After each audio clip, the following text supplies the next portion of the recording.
13절에서 17절 말씀 보겠습니다. 마가복음 2장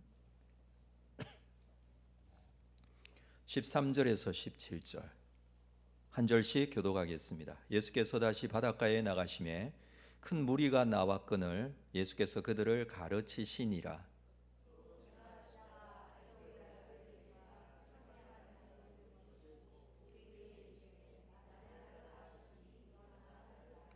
그의 집에 앉아 잡수실 때에 많은 세리와 죄인들이 예수와 그의 제자들과 함께 앉았으니 이는 그러한 사람들이 많이 있어서 예수를 따름이로라.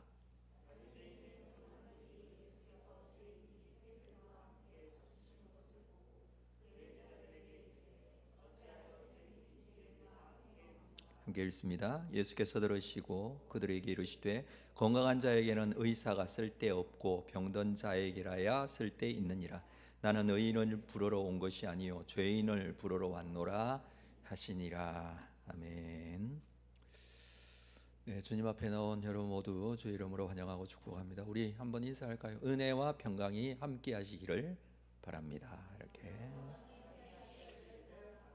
어떻게 은혜롭게 사셨습니까? 평화롭게 사셨습니까? 평강이 함께 있었습니까? 어떠신지 모르겠네요. 오늘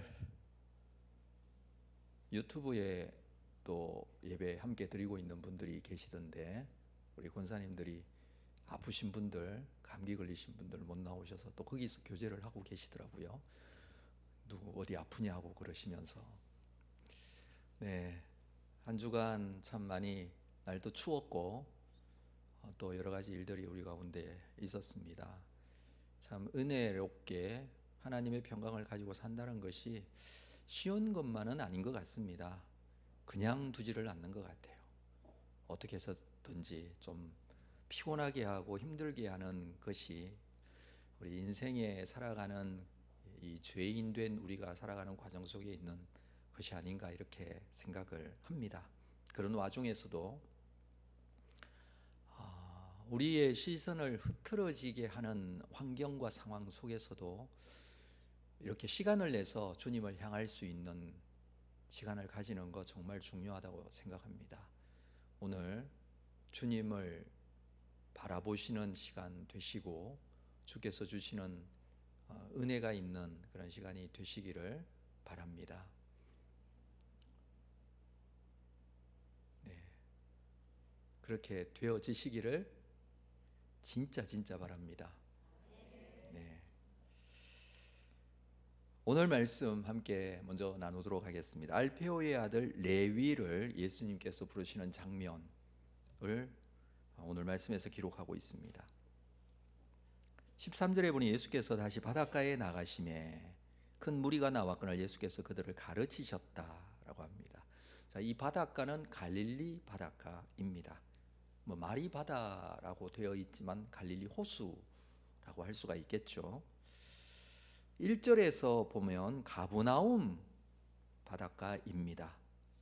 자, 이곳에서 예수님의 사역이 시작이 되었고 나사렛 출신인 예수님께서 공생의 기간 동안에 집을 나와서 복음을 전하시는 사역을 이 갈릴리를 중심으로 그 사역이 진행됩니다. 먼저 제자들을 부르시는데 이 갈릴리 지역에 있는 제자들을 부르시는 장면들이 성경 곳곳에서 기록이 되어져 있습니다.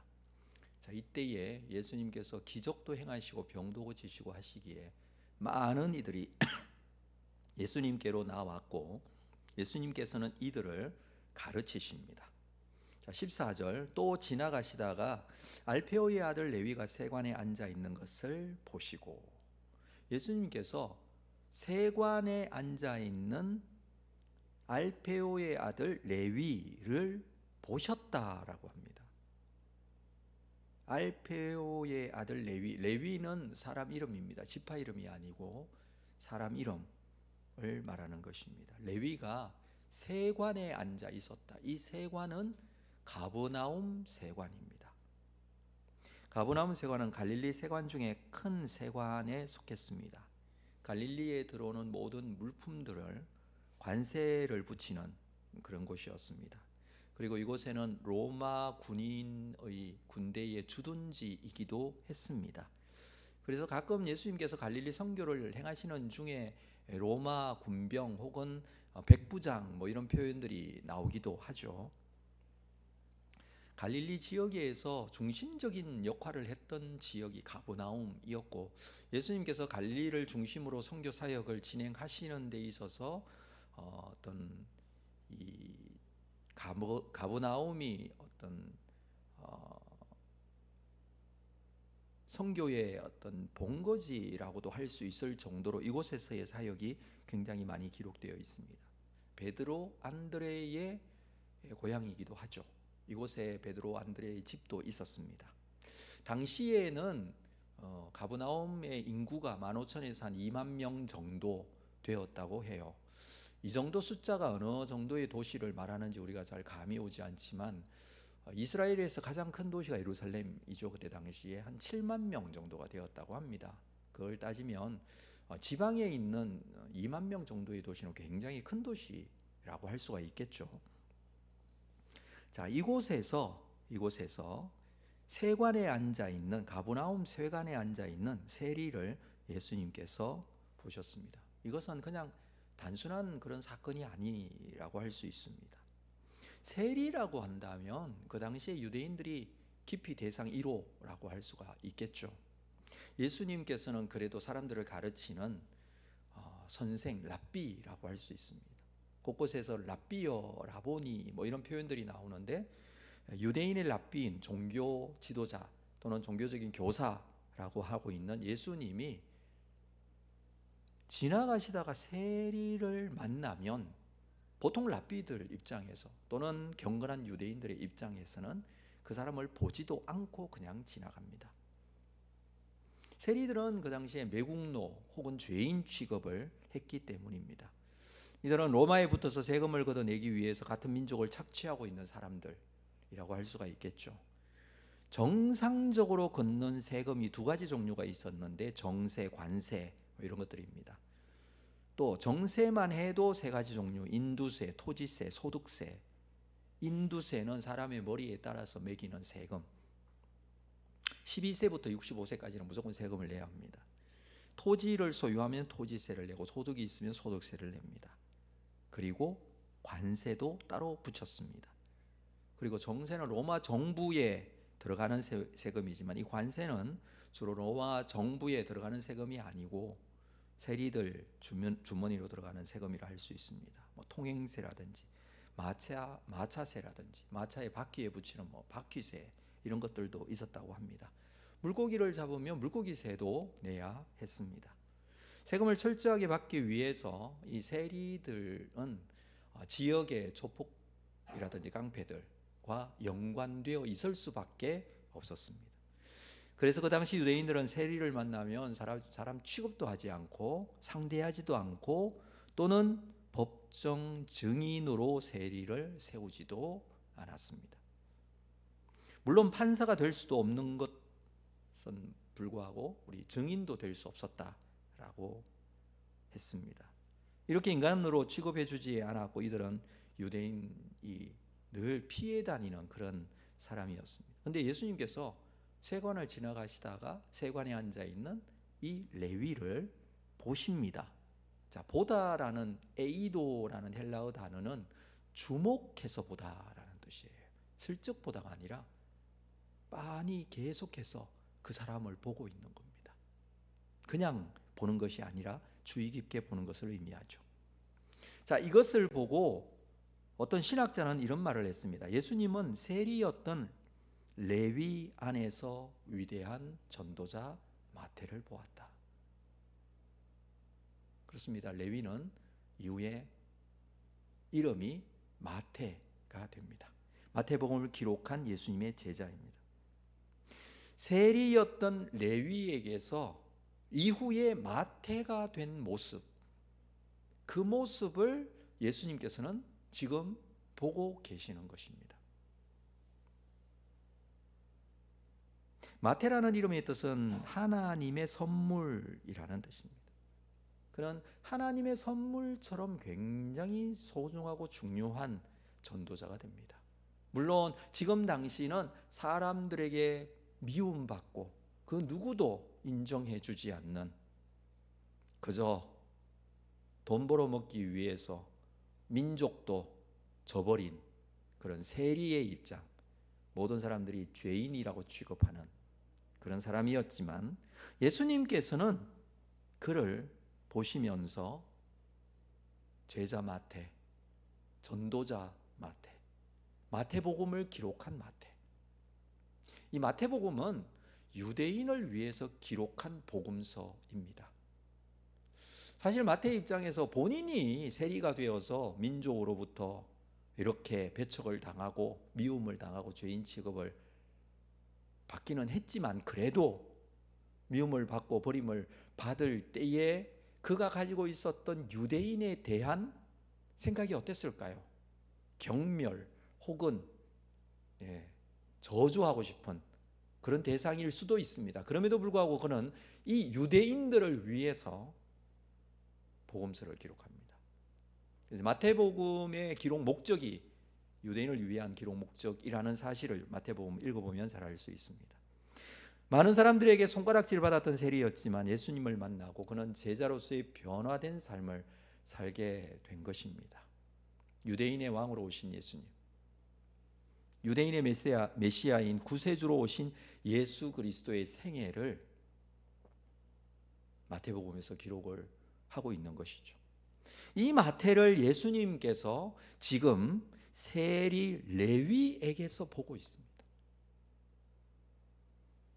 만약에 예수님께서 나는 세리, 내가 너무 미워하는 사람인데 그냥 나 절대 저런 사람 볼 일도 없다라고 하고 고개를 돌려 지나갔다면 아무런 일도 일어나지 않았을 것입니다. 그렇지만 예수님은 레위를 주의 깊게 보십니다. 이 사람이 예수 믿고 변화되면 하나님 앞에 붙들려 사용되어질 그 가능성과 하나님 앞에 신실한 종이 되어 전도자가 되고 말씀을 기록할 수 있는 사람이라는 그 가능성의 안목을 가지고 이 레위를 보고 계셨다는 것이죠. 예수님께서 안드레를 데리고 온 시몬 베드로를 처음 보시고 하신 말씀이 있습니다. 요한복음 1장에 보면 시몬 베드로, 먼저 안드레가 예수님을 만났죠. 그리고 그의 형제 베드로를 데리고 오죠. 그때에 이런 말을 합니다. 요한의 아들 시몬이니 장차 게바라 하리라. 게바는 번역하면 베드로라. 베드로, 페트라라는 뜻이죠. 반석이라는 뜻입니다. 예수님께서는 베드로를 보시면서 반석이라고 이름을 부르시며 그의 속에 반석처럼 사용되어질 신실한 사도 베드로를 본 것입니다. 베드로는 성격이 급하고 마음이 아침 저녁으로 변하는 사람 아닙니까? 그렇지만 예수님께서는 사도 베드로를 보신 것이죠. 사마리아 여인을 예수님께서 보셨습니다. 사람들이 저주하는 사람이죠. 그 수가성 여인. 그런데 그 속에 예수님께서는 전혀 다른 예수 그리스도를 만난 신실한 수가성 여인을 보았습니다. 막달라 마리아도 마찬가지입니다. 사람들이 비난하고 소망이 없다고 말하는 사람도 주님은 그 모습 그대로 보시지 않으시고 변화되어 하나님을 위하여 사용되어질 것을 보신다는 것입니다. 이것이 바로 예수님께서 바라보시는 시선입니다.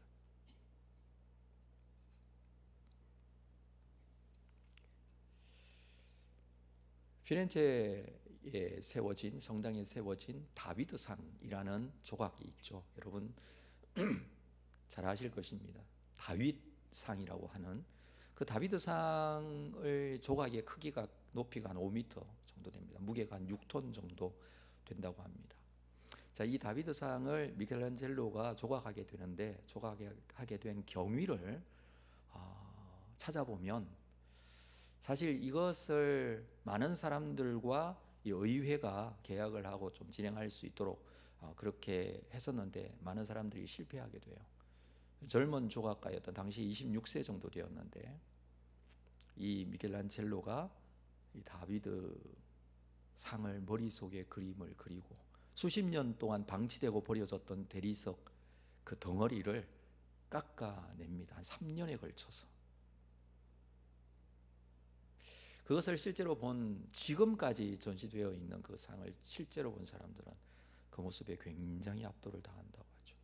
그런데 이 젊은 조각가였던 미켈란젤로 머릿속에는 그 모습이 대리석을, 그 덩어리를 보면서 머리에 미리 그림을 그리고 있었던 것이죠. 그리고 그것을 그 그림에서 필요 없는 부분을 깎아내고 도려내고 잘라내는 것이죠. 그렇게 해서 완성된 게 조각품이지 않습니까? 지금 세리마테도 마찬가지라고 할 수 있습니다. 물론 그도 부족한 부분이 너무 많고 지금은 너무너무 사람들이 싫어하는, 배척하는 사람이고, 이후에 제자의 모습도 그리 뭐 좋은 모습은 아닌 모습들이 복음서에 계속되고 있지 않습니까? 그럼에도 불구하고 그를 바라보시면서 그를 선택하신 예수님, 부르시는 예수님, 이유는 다른 것이 아닙니다. 변화되어 주님께서 귀하게 사용하실 것이기 때문에 그렇습니다. 주님께서 우리를 보실 때는 어떠실까요? 너는 안 되겠다, 포기, 이렇게 말씀하실까요? 뭐 각자에게 주시는 주님의 음성이 있다고 생각이 되어지는데 여러분은 어떻게 생각하십니까?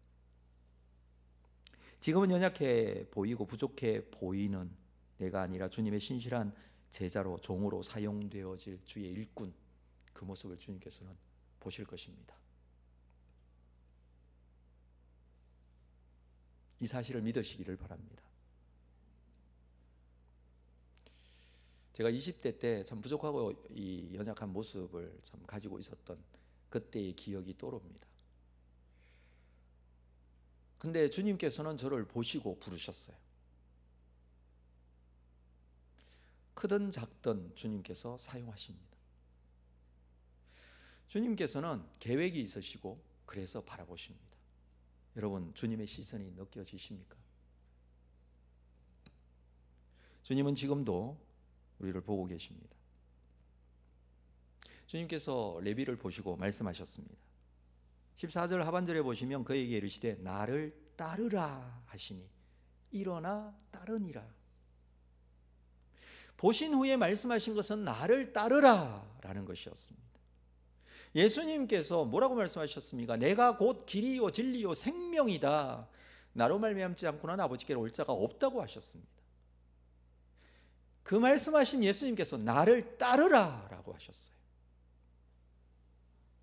길 되신 예수님 따라가면 아버지 하나님께 갈 수 있습니다.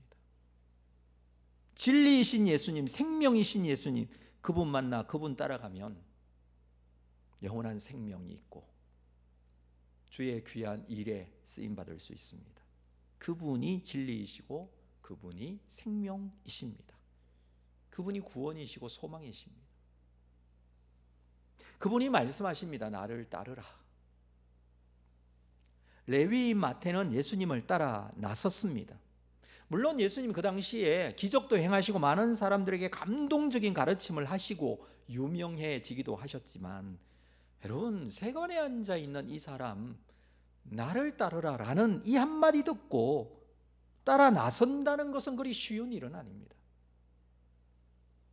예수님께서 세리였던 레위에게 그를 바라보시면서 마태를 보신 것처럼, 주목하여 보시면서 마태를 보신 것처럼 마태도, 이 레위도 예수님을 보았습니다. 그도 그냥 본 게 아니에요. 그냥 보고는 따라 나설 수 없습니다. 예수님께서 바라보시고 이 말씀을 하시는데 마태도 예수님을 A도 주의 깊게 보시고 예수님을 보고, 그리고 그 예수님이 바로 내 인생의 모든 문제, 모든 어려움, 이 기도의 제목뿐만 아니라 참 진리라는 사실을 깨닫게 해 주실 분이라는 사실을 그는 예수님을 보고 보게 된 것입니다. 그분을 따르면 된다는 단순한 진리이지 않습니까? 그 진리를 알고 있었고 믿었던 것입니다. 여러분, 신앙생활은 무엇입니까? 두 가지라고 할 수 있죠. 먼저 예수님 만나는 것입니다. 두 번째는 예수님을 따르는 것입니다. 그것이 신앙생활의 전부라고 할 수 있습니다. 교회 나오기는 나오는데, 예배는 드리기는 드리는데 예수님 만나지 못하고 예수님 보지 못하고 신앙생활 하는 경우도 있습니다. 불쌍한 사람이죠. 가슴 깊이 예수님을 만나야 하죠. 예수님을 만나지 못하면 정말 중요한 문제가 해결되지 않습니다. 예수님을 만난다면 당연히 예수님을 따라야 합니다. 예수님을 따른다는 것은 예수님의 삶을 따른다는 것입니다. 레위였던 마태 3년 동안 예수님을 따라다녔습니다. 이 세관에서 일어나서 예수님을 따라가서 예수님을 3년 동안 따랐습니다. 뿐만 아니라 예수님 십자가에 돌아가신 이후에도 평생 그는 예수님을 따랐습니다. 예수님을 따른다는 것은 자신의 삶을 내려놓는 것을 의미합니다. 레위였던 마태는 세리를 내려놓았습니다. 그리고 예수님을 따라갔습니다. 이제 그의 지금은 세리가 아니라 제자가 된 것입니다. 예수님을 따른다는 것은 자신의 경험, 자신의 고집, 자신의 판단, 자신의 생각 이거 내려놓고 예수님의 뜻에 순종하는 것을 의미하죠. 따른다라는 것은 뒤따른다라는 뜻인데, 뒤따라가는 것은 무엇을 전제로 하느냐 하면 순종을 전제로 하는 겁니다. 이렇게 예수님을 따라가야 진정한 제자가 되는 것이죠. 세리였던 이 레위는 예수님을 따랐습니다. 그랬을 때 그의 인생이 세관에 앉아있는 세리의 모습이 아니라 전도자 마태로 거듭나게 되었습니다. 예수님을 만나고 예수님을 따를 수 있는 그런 복된 삶이 이 마태에게 찾아온 것이죠. 자, 15절 계속해서 볼까요? 그의 집에 앉아 잡수실 때에 많은 세리와 죄인들이 예수와 그의 제자들과 함께 앉았으니 이는 그러한 사람들이 많이 있어서 예수를 따름이로라. 마태가 예수님을 만나고 제일 먼저 한 일, 그것은 잔치를 연 일이었습니다. 누가복음 5장에 보면 이 같은 사건을 기록하면서 큰 잔치를 열었다 이렇게 기록을 하고 있습니다. 동네 잔치가 열려진 것입니다. 예수님을 초청한 것입니다. 그곳에는 이미 예수님을 따르던 제자들이 있었습니다. 또 그곳에 뿐만 아니라 세리들도 있었다라고 합니다. 뭐 세리니까, 본인이 세리였으니까 동료들 세리 아니겠습니까? 그 세리들도 있었습니다. 죄인들도 있었다라고 합니다. 세리는 조폭이나 또는 불량배들과 결탁이 되어 있는 경우들이 많이 있다고 그랬는데 아마 이들도 초청한 것 같습니다. 별로 질이 좋아 보이지 않는 사람들입니다. 뿐만 아니라 유대인들이 죄인이라고 하는 사람들 또는 율법을 지키지 않는 사람들, 뭐 이런 사람들일 것입니다. 바리새인들은 자기들의 율법을 따르지 않는 사람들 다 죄인이라고 정죄했었는데 소위 뭐 율법 잘 지키지 않고 신앙적이지 않는 사람들 다 모인 것 같습니다. 이들이 다 모여 있는데 예수님께서 그 자리에 함께 참석을 하시고 잔치에 함께 하셨다라고 합니다. 자, 이 모습을 본 바리새인 서기관들이 뭐라고 합니까? 16절에 바리새인의 서기관들이 예수께서 죄인 및 세리들과 함께 잡수시는 것을 보고 그의 제자들에게 이르되 어찌하여 세리 및 죄인들과 함께 먹는가? 바리새인의 서기관들이 세리와 죄인들과 식사도 같이 해서는 안 된다라고 생각을 하고 있었던 것이죠. 시편 1편 1절을 잘 알고 있죠. 복 있는 사람은 이라고 기록하고 있는, 악인의 꾀를 따르지 않고 죄인의 길에 서지 않고 오만한 자의 자리에 앉지 아니하고. 그래서 자리에 앉으면 안 돼요. 같이.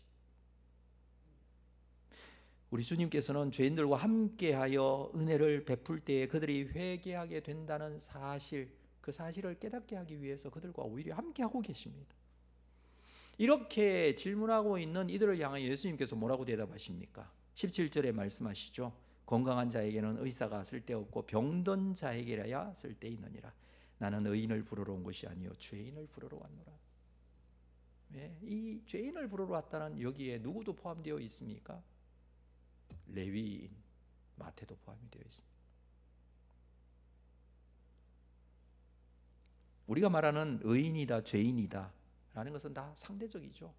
얼마만큼 죄인입니까? 당시에 이 세리였던 레위는 너무너무 죄인이었습니다. 사람들이 다 미워하고 피해 다닐 정도, 같이 하기도 싫은 그런 죄인이었습니다. 그러면 그것보다 덜 죄인인 사람이라고 할 수 있습니까? 바리새인들 또는 서기관들 아니면 경건한 유대인들, 다 상대적인 것이죠. 하나님 앞에서는 그러나 다 죄인입니다. 그래서 자신이 죄인임을 고백하는 자는 오히려 주님의 은혜를 입을 수 있는 것이죠. 주님은 죄인을 위해서 오신 것입니다. 그들을 구원하기 위해서 오신 것입니다. 그리고 이 구원의 역사와 사역을 위해서 주님께서는 죄인이었던 세리였던 레위인 마태를 부르셨습니다. 그리고 죄인들과 함께 하시면서 함께 식사도 하시고 그 잔치에 참여하시면서 그들도 또한 구원받아야 할 사람이라는 사실 오늘도 말씀을 통해서 말씀하십니다. 우리도 마찬가지죠. 우리의 연약함과 부족함 다 가지고 있지만 주님 앞에 나왔습니다. 그러나 우리 주님은 우리의 연약함을 아시고 우리를 품으시고 우리를 또한 사용하기를 원하십니다. 고치시고 회복시키셔서 또는 깎아내시고 완전케 하셔서 사용하시기를 원하십니다.